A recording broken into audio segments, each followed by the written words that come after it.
नमस्कार दोस्तों, आप सबका हमारे YouTube चैनल पे स्वागत है।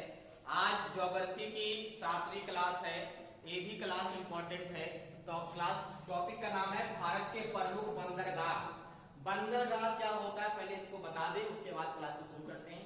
देखो, बंदरगाह जैसे हम लोग अपने यहाँ नदी में घाट होता है, तो घाट का बड़ा भाई ही क्या होता है, बंदरगाह होता है। घाट छोटा होता है, वहां नौका रुकती है, और जो बंदरगाह होता है वो भी तट है। नदी का तट होता है, समुद्र का तट होता है। नदी के तट को हम लोग घाट बोलते हैं और समुद्र के तट को हम लोग बंदरगाह बोलते हैं। घाट पे अगर नौका रुकती है तो वहां जहाजी बेड़ा, बड़े बड़े जहाज रुकते हैं जो अन्य देशों से माल को लाते हैं, ले जाते हैं। तो बंदरगाह का काम क्या होता है, माल का उतारना, आयात निर्यात जो होते हैं जहाजों से, पानी में जहाज से। तो यहाँ से सामान अन्य देशों से उतरता है और जाता भी है। अगर जलयान से जाएगा, जहाजी विमान से जहाजी बेड़ा जाएगा, तब यहाँ से इसका प्रयोग करते हैं। तो टॉपिक का नाम भारत के प्रमुख बंदरगाह। मुख्य रूप से कहा जाए टोटल 13 बंदरगाह जो प्रमुख हैं। बंदरगाह कई है, जहां चाहो वही बना लो, लेकिन बात है जो हम लोग को सिलेबस में पढ़ना है, जो प्रमुख बंदरगाह है वो कितने हैं, 13 ही बंदरगाह हैं। और शुरू करते हैं। हम लोग जानते हैं कि भारत के 9 राज्य ऐसे हैं जो तटीय सीमा बनाते हैं, और तटीय सीमा की लंबाई मुख्य भूमि की 6100 किलोमीटर है। टोटल 7516.7 किलोमीटर है। लेकिन यहाँ पे 9 राज्य है और 9 राज्य में कोई न कोई बंदरगाह है, और सब बंदरगाह को एक तरफ से हम पढ़ाते हैं। सबसे पहले आइए गुजरात में। गुजरात मोदी का एरिया, अमित शाह का एरिया, महात्मा गांधी का एरिया, सरदार वल्लभ भाई पटेल का एरिया। इसी में एक बंदरगाह है, नाम क्या है, कांडला बंदरगाह। बहुत बार परीक्षा में टपकाया है इसको। कांडला बंदरगाह है, जहां जाती है यहीं पे रुकती है और माल को उतारते हैं। जो भी बाहर से जहाज, गाड़ी, जितने 4 व्हीलर जो बाहर बनते हैं, बाहर कंपनियां हैं, सामान बहुत आना जाना लगा रहता है। यहाँ से भेजने को हम लोग क्या बोलते हैं, निर्यात, और आता है तो आयात निर्यात करते रहते हैं।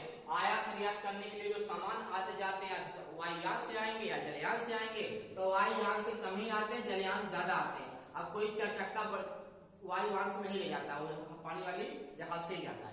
तो यहाँ देखो, ये इसकी खासियत क्या है, मुक्त व्यापार क्षेत्र है। मतलब इस बंदरगाह पे आपको कोई टैक्स वगैरह नहीं लगता है, एक फ्री वाला बंदरगाह है। तो वही लिखा है, मुक्त व्यापार क्षेत्र है। दूसरा है ज्वारा बंदरगाह है। कांडला बंदरगाह क्या है, ज्वारा बंदरगाह है। अगर पेपर में पूछेगा ज्वारा बंदरगाह कौन सा है, तो आप लोग क्या बताओगे, कांडला बंदरगाह। और मुक्त व्यापार क्षेत्र वाला बंदरगाह है तो क्या है, कांडला बंदरगाह। कांडला बंदरगाह कहाँ स्थित है, तो आप लोग क्या बताओगे, गुजरात में। कहाँ पे है, गुजरात में। गुजरात के नीचे आएंगे, यहाँ मिलेगा महाराष्ट्र। महाराष्ट्र में 2 बंदरगाह हैं, एक का नाम मुंबई बंदरगाह, दूसरा नाम है नौहवा सेवा बंदरगाह। मुंबई बंदरगाह सबसे बड़ा बंदरगाह है। पूछेगा भारत का सबसे बड़ा बंदरगाह क्या है, तो मुंबई है, इसलिए क्वेश्चन अपने आप में इंपॉर्टेंट बन जाता है, बड़ा है ये। इसके बाद नीचे आएंगे गोवा में, तो गोवा में है मार्मा गोवा। गोवा मार्मा गोवा, गोवा मार्मा गोवा, गोवा मार्मा गोवा, याद करने की डिग्री अच्छी है। तो गोवा में कौन सा है, मार्मा गोवा है।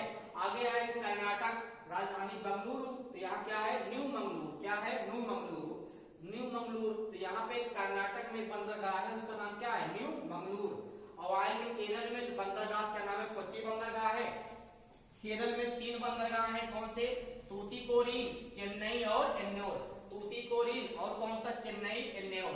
तूतीकोरिन, चेन्नई एन्नोर, याद रहेगा ना। 3 बंदरगाह कहाँ पे है, तमिलनाडु में है। आंध्र प्रदेश में जाएंगे तो यहाँ पे एक बंदरगाह है, उसका नाम है विशाखापट्टनम बंदरगाह। यहाँ मैच भी होता है विशाखापट्टनम में। ये सबसे गहरा बंदरगाह है। पूछेगा भारत का सबसे गहरा बंदरगाह कौन है, तो आप लोग क्या बताओगे, विशाखापट्टनम बंदरगाह। ये प्राकृतिक है, बिना मानवीय हस्तक्षेप से ऐसी आकृति बन गई है कि यहाँ जहाज रोकने में कोई दिक्कत नहीं होती है। ये प्राकृतिक बंदरगाह है, सबसे गहरा बंदरगाह है। उड़ीसा में एक बंदरगाह है, उसका नाम क्या है, पारादीप। क्या नाम है, पारादीप। और कोलकाता का जो बंदरगाह है, उसको कोलकाता के नाम से कोलकाता बंदरगाह। ये सब भारत के प्रमुख बंदरगाह थे। अंडमान निकोबार में कौन बंदरगाह, पोर्ट ब्लेयर। कुल मिलाकर 13 बंदरगाह थे। 13 बंदरगाह पढ़ा दिए हैं। हमें विश्वास है आप लोग को क्वेश्चन समझ में आया